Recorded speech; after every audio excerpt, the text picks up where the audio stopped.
Good evening, and thank you for joining us on the program. I'm Tempula Shaju. Let's get down straight to business with some updates from the financial markets before we then dovetail into the capital market proper. And following the inauguration of the CBN Governor Godwin Emefiele last week, activities are now in top gears to put out new 5-year agenda for the Apex Bank. Today in Lagos, the CBN Governor met with some captains of industry ahead of the central bank's 5-year agenda, which is to be released next week.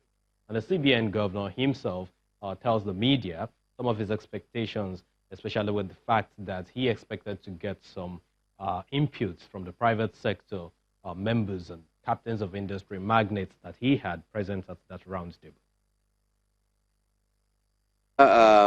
Today, as part of some of the engagements that we have planned, preparatory to the CBN releasing another 5-year vision and agenda for the next term of the Governor of Central Bank of Nigeria. And like you can see, we have at this session, private sector leaders, Aliko Dangote, Atedo Peter Saido, Tudeko, people in telecommunication, people in manufacturing, people in the IT sector, people in the agricultural sector, manufacturing companies, NASIMA, Manufacturers Association, all of them are represented.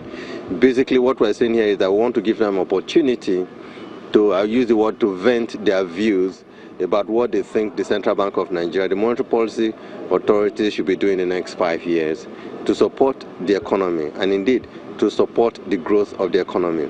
One thing that has been made clear so far as the groups go into their working sessions is that there is a need for us to develop policies that must support the weak, that we must develop policies that must support the vulnerable. And the vulnerable means those who are in our rural communities. We must do everything possible to make sure that we create jobs for them. We must improve the level of, increase the level of employment in the country so as to ensure that those who feel abandoned, those who feel they have nothing to do, can get busy again.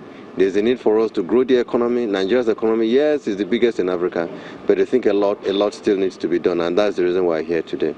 We've heard a few people talk about,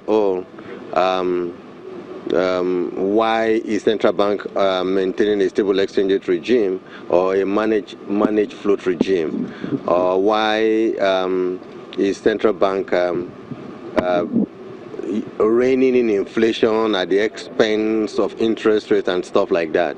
And like I said, it's important that we highlight the fact that the central bank is an institution that have a body of knowledge.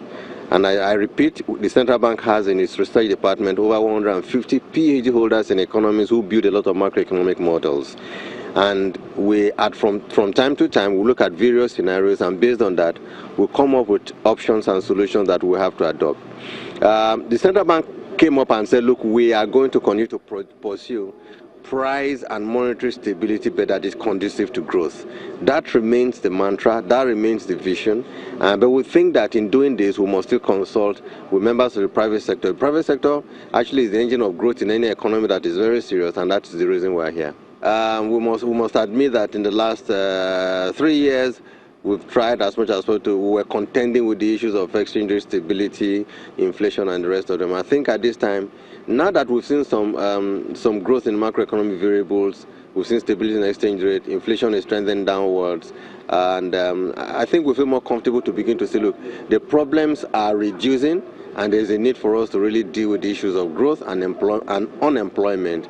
And in so doing, we must engage, and that's the reason we have decided that this will be a quarterly session.